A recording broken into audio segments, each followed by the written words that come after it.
Okay. I'm 40, I'm weighing 140. And I'm a neonatologist. So, how many of you know what a neonatologist does? No idea.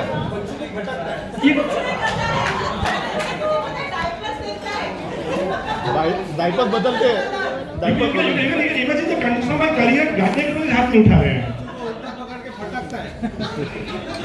मेरी gynaecologist यही कहती है कि हमें तू इंटेलिजेंट इसलिए तो मैंने मारा तेरे को। सो देखो can imagine my career gynaecologist को ही नहीं पता, कोई नहीं हाथ उठाया, तो माय करियर इज बूमिंग।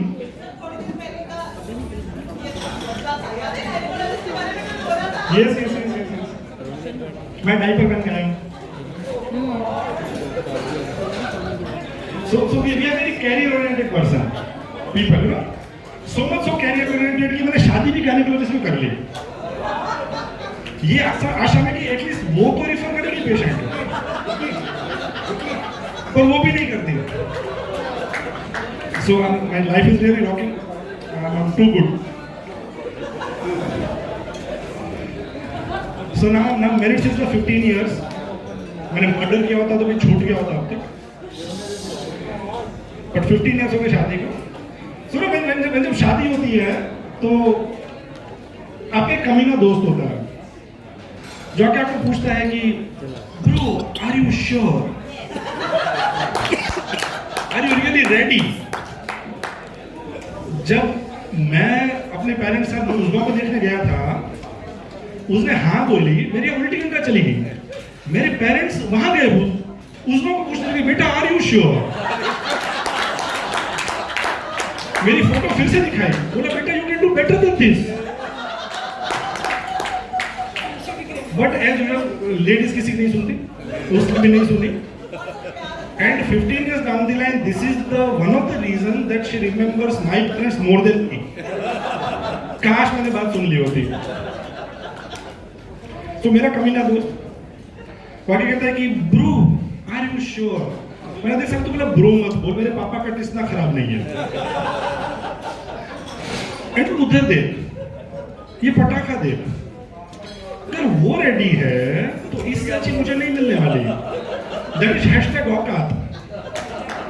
औकात ही नहीं है कि इससे अच्छी मिलेगी। तो शादी कर लेते हैं, वो तैयार है, I am definitely sure.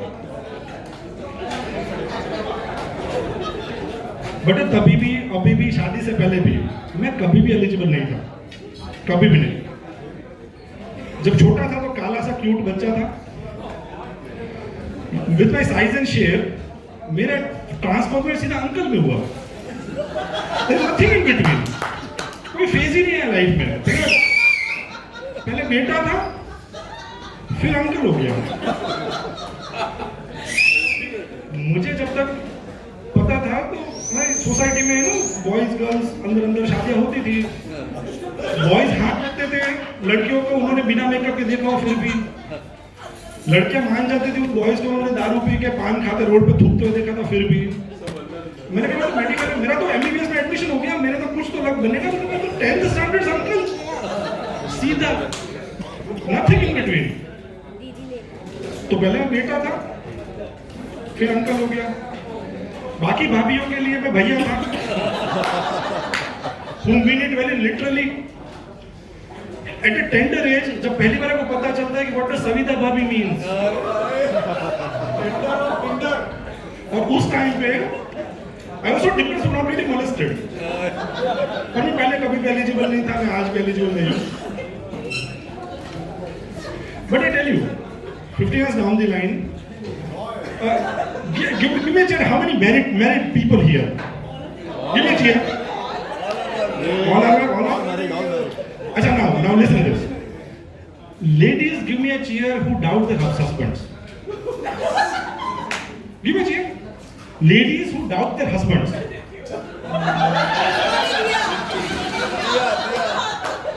Those who are not cheering are good in lying. Raise your hand. Those who are not raising their hand are good in lying. But other all do. But I tell you a test. I tell you a test how to assess that your husband is भाई बहुत ज्यादा बोल रहा है। मुझे पता था ये हो गया, ये गन निकल है।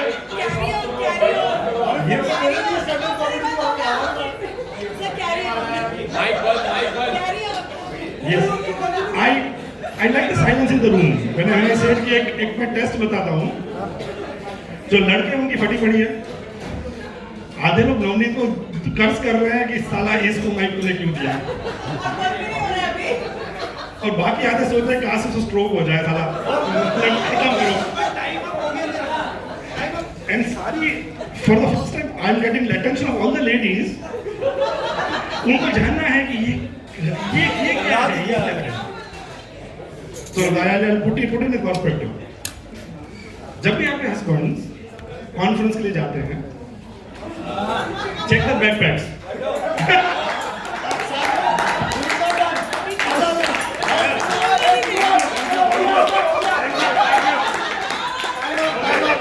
Thank you. अभी I invite you all for dinner.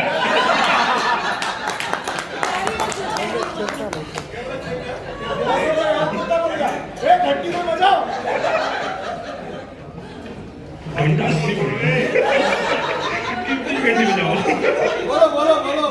बोलो। उनका ट्रैवल पैक चेक करो।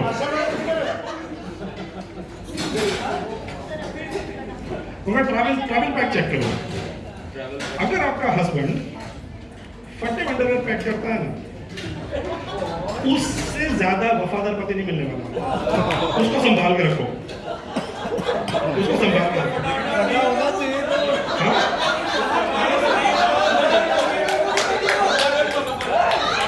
अगर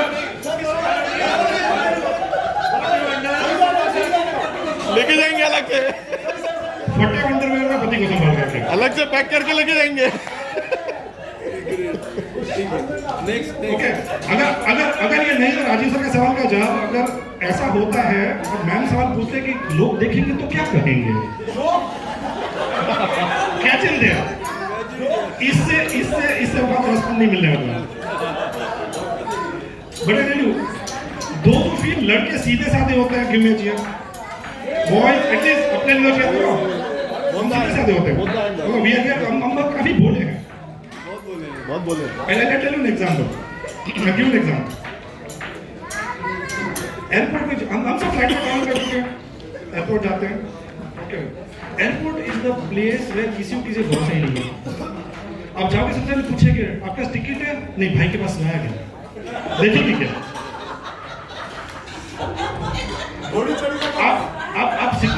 आप पुलिस वाले कन्विंस करो मेरा आधार कार्ड में मैं ही हूँ, उसके बाद अंदर पूछते हो, पहले पूछेगी टिकट दिखाओ, फिर से तो भाई तो बाहर वाला से उसने क्या चेक किया मेरा, उसके बाद फिर वहां जाएंगे, नहीं फिर आईडी कार्ड फिर दिखाओ, तो भाई तो तू तेरी दोस्त ने क्या चेक किया फिर। पर हम जब भी जाते हैं वी आर एक दिल्ली तमन्ना होती है कि एरो से सुंदर हो, पास वाली सीट पे अच्छी लड़की आके बैठे हो, कितनों पैसे तमन्ना हाथ में इन सबको पूछो कि उसके बाद क्या। We don't have clue. हमारे जितना भोला और सीधा कुछ नहीं है, बिकॉज भगवान तमन्नाएं पूरी नहीं करते। हमें नहीं आइडिया उसके बाद क्या करना होता है। दोस्त कहते हैं कि bro I don't like to travel in Air India. तो क्या हो गया था? आंटी कैसी होती है? तो मैंने कहा स्पाइस जेट में जाकर तुमने क्या उखाड़ लिया? आयल सीट पर बैठ के ऐसे पीछे झुक के वही किया। बच्चों के नाम सोचे तुमने उसके साथ, कुछ नहीं किया और तेरे से बात भी नहीं हो पाई, तेरे गुड इवनिंग भी नहीं किया, ऐसे बोला कि good have a nice day, मतलब स्माइल भी नहीं हुई, क्या उखाड़ लिया तुमने? और मैं तो सीधा बेटा से अंकल तक ट्रांसफर हुआ था। I started looking forward for Air India flights. कुछ शायद वहाँ जुगाड़ हो जाए। लड़कियाँ तो पट्टी नहीं हुई, आंटियाँ तो बढ़ गए। बट अच्छा अब पटाखे लड़की आवाज में बैठ ही गई। पहले हमें टाइम लगता है सांस को कंट्रोल करने में, एक्साइटमेंट पता नहीं चलना चाहिए किसी को। बैठ गई, फिर हम तलाशते हैं कि कौन सी भाषा में से बात करें। Hindi, will she consider us uneducated? English में इस ध का पता चल जाएगा इसको? बोले कैसे? ये स्क्रिप्ट बनाने में फ्लाइट टेक ऑफ कर लेती है, और फिर हम बॉम्बे दिल्ली फ्लाइट में उससे ऐसा पूछते हैं, where are you going? And she'll say, I'm going to Bombay. And it's the same here. हो गया अरमानो का एमटीपी,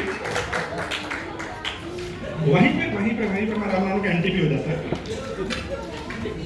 कुछ नहीं। प्लस पर अब 15 साल हो गया शादी को, मैं बहुत अच्छे से ग्रूम हूँ, I am groomed and domesticated, fully trained, पूरे 7 जनों के लिए रेडी। वो नहीं बदलेगी मेरे को, इतना ट्रेनिंग वाला बंदा नहीं जाएगा उसका।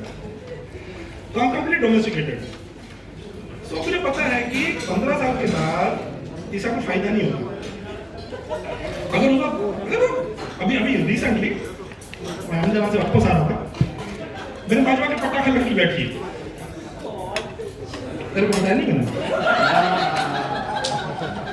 तो ये स्टैंड अप कॉमेडी नहीं होता। यस, भगवान ने इस बात सुन ली। नहीं मैं समझ मैं ऐसे आता है। तो भगवान ने 40 साल बाद सुना। अरे यही, फिर उसके बाद आके बैठी, तो I was in window seat and she was in aisle seat, बीचों कोई नहीं। तो she wanted me to shift to aisle seat. उससे कुछ इंग्लिश में बोला मुझसे, मुझे लगा कि आयल सीट में जाने के बोल रही है, मुझे बहुत नींद आ रही थी। उसे देख के मुझे लगा कि अगर उन्हें परमिट करेगी ना, तो भी तू तो मेरे से सेट नहीं होने वाली, you are out of my league. तो मेरी नींद ज्यादा प्यारी है। उसने जैसे बोला कि can you shift to aisle seat, no, और उसका मुंह ऐसा हुआ जैसे गाने में उसका पीपीएच को देख के होता है। वो लोग वो था, ये कौन था जिसने तू को मुड़ के नहीं देखा?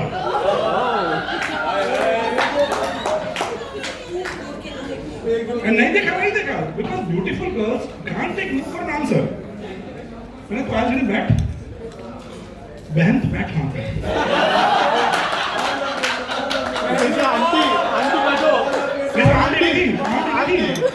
आंटी बैठिए।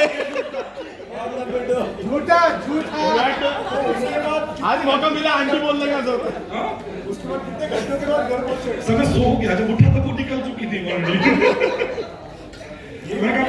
मैंने कहा वहां बैठ बहन, अंडर बैठ, उसमें भी तो नहीं पढ़ने वाली मेरे से। तो मुझे नींद ज्यादा प्यारी, मुझे सोने दे, कल मुझे लेक्चर भी देना है। मैं सो गया आराम से। तो हम दिल के बड़े अच्छे होते हैं, हम कंप्लीट डोमेस्टिकेटेड, मैं कहीं नहीं जाने वाला। हमारी सबकी बात आपको अच्छी लग रहा है।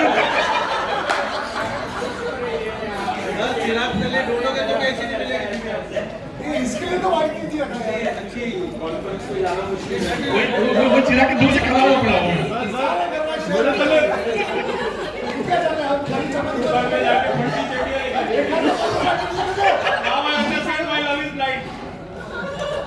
सब सेकंड हैंड लेके also. So ये वो लड़कियां होती हैं।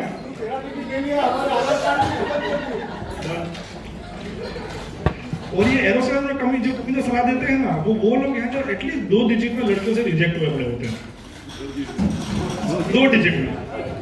And then they ask, I don't like to travel by airplane.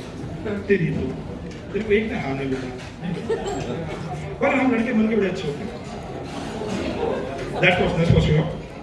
और ये लड़कियां वही होती हैं जो कॉलेज में भाव नहीं देती। After 2 husbands and 2 kids, वो हमारी प्रोफाइल पिक पे लुकिंग स्मार्ट कमेंट डालती है। क्यों बहन, जब मैं भाव देता था तब तो आंख में मिर्ची लगा के ढूंढती थी क्या? अब मैं तेरे को स्मार्ट लग रहा हूँ, वो भी 40 के बाद। तो इसलिए उनका भरोसा नहीं करने का। और ये वही लड़के होते हैं जिसको पटाने के लिए हमारे स्कूल के व्हाट्सएप ग्रुप पे लड़के लगे हुए होते हैं। और हमारे स्कूल के व्हाट्सएप ग्रुप की बड़ी अजीब कहानी है। एक ग्रुप ना भी लिया, सत्य साई ग्रुप। तो पहले ग्रुप सत्य साई बेस्टी, कुछ लड़के अलग हो गई सत्य साई दीवास, फिर कुछ लड़के अलग हो गए सत्य साई के साथी, फिर और उसमें से कुछ अलग हो गए सत्य साई के शैतान, उसमें से कुछ अलग हो गए जिनको नॉनवेज जोक फॉलो करते सत्य साई के हरामी, उसमें से सत्य साई के हरामी पॉन। तो अब उसमें मेरे एक ग्रुप में 6 ग्रुप में मेंबर हूँ और आधे टाइम सिर्फ सॉरी लिखना पड़ता है बिकॉज इधर का मैसेज इधर फॉरवर्ड होता है वो उस अलग कुछ नहीं कर पाते हम उस ग्रुप में। और उसमें एक सबसे कमी इंसान होता है जो सुबह सुबह याद कराता है कि आप मुझे याद करो। ऐसे ऐसे ऐसे नॉनसेंस फॉरवर्ड भेजता है वो भी तितलियां और फूलों के साथ कि जाके मन में मारे इसको।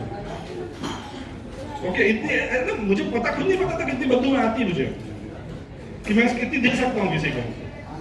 इतना स्टूपिड फॉरवर्ड मैं लिख के लाया हूँ, मैं बताऊंगा आपको। उसमें एक फॉरवर्ड था, the happiest moment of your life when you get courage to let go of something which you can't change. I'll say it again for you. The happiest moment of your life is letting go of thing which you can't change. मैंने कहा ना मेरे माँ बाप का तो happiest moment आया ही नहीं, वो भी मेरे साथ ही रह रहे हैं और मैं उनके साथ रह रहा हूँ। मैंने सोचा कुछ तो करते हैं। मैंने अपने ससुर को फोन लगाया, मैंने कहा सर ये कोर्ट सुनो। कोर्ट खत्म हो गया, 1 घंटे के बाद मेरे घर की बेल बजी और सासू बाहर खड़ी थी। तो मेरा हैप्पीएस्ट मोमेंट आया कि नहीं आया, ससुर जी का आ गया।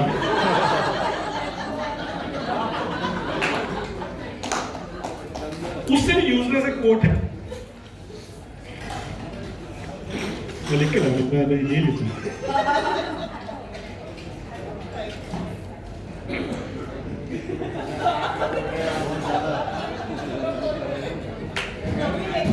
आधे लोग ऐसे हैं तभी ये याद नहीं रहता है, लेक्चर भी याद नहीं रहता। Second, mind is everything, you become what you think. तो साले तो बर्गर बन जाऊंगा एक दिन। What the hell. Second thing, अगर यही होना था तो मेरे सारे क्रश किसी और के साथ शादी करके बैठे हुए हैं। मैंने सोचा था कि मैं हस्बैंड बनूंगा उनका, किसी भी कोई भी तमन्ना पूरी नहीं हुई। सेकंड थिंग, उसके बाद सबसे यूजलेस फॉरवर्ड जो है वो कहते हैं क्या साथ लेके आए थे, क्या साथ लेके जाओगे, तो प्रॉपर्टी तो मेरे नाम कर देना, मुझे कुछ फर्क नहीं पड़ता, मैं यही लेके आऊंगा यही लेके जाऊंगा, यही पकड़ के रखूंगा। And the last and the most useless one is do what produces Joy. मैंने कहा कि उसके लिए पुलिस पकड़ लेती है, I can't do that. इसके लिए और मैंने इस ग्रुप का एक फायदा होता है, मोटिवेट होते हो, बिकॉज जो जिसके लिए आप वेट कर रहे होते हैं अब वो मोटी भी और आपके लिए वेट भी करती है, तब मोटिवेट होते हो कि चलो मैं पतला हूँ, मैं स्लिम ट्रिम हूँ, एलिजिबल बनूँ, जो पहले कभी था नहीं, होने वाला भी नहीं, तो हम जिम जाते हैं। Gym is स्टेटिंग the obvious. अब जिम जाओ, एनरोल हो, पहले दिन वो पौना घंटा लगाएगा आपके ऐसे ऐसी जगह की मेजरमेंट लगा जो आपको पता भी नहीं कि आपके शरीर में है। फिर वो सीधी बना के ऐसे कहा, डॉक्टर साहब आपको पता है आप ओबेस हो। मैंने कहा सर मैं वो 41 ईयर्स से हूं, तुमने क्या नया देश उखाड़ लिया इसमें। Then another stating the obvious question, आप जिम क्यों ज्वाइन करना चाहते हो। मैंने देखा मेरा एडिक्टर पोलिसिस लॉन्गस का है ना, शेप नहीं बन रहा, ये बना दो। ये उसका आउट ऑफ सिलेबस का क्वेश्चन था। फिर वो हमें डाइटिशियन तक भेजेगा, तो मैं गुजराती हूँ। Okay, staple diet, dhokla, khakhra, puri, चावल। मेरा जिम ट्रेनर पूछता था आज क्या खा के आए, मैं पूड़ी और अचार। दूसरे दिन आज क्या खा के आए, मैंने पकौड़ा खा के आया। सर कोई फ्रूट खाते हो, मैंने रात को सोने से पहले। फिर उसने मेरे डाइटिशियन भेजा जो बता रही थी कि मुझे क्या क्या खाना चाहिए। मैंने कहा इसे सुसाइड नोट है मेरा, मैं ये नहीं कर सकता। फिर एक दिन मुझे आधी रात को कॉल आया for a child who is chronically constipated and requires urgent enema. मैं जब कॉल देखने गया वो डायटिशियन का बच्चा था। मैंने कहा तू रहने दो, मैं डॉक्टर पॉलाइस से अपने आप ठीक कर लूंगा। वो दिन और आज का दिन जिम करने नहीं बन रहे। Thank you guys, enjoy dinner. Thank you very much.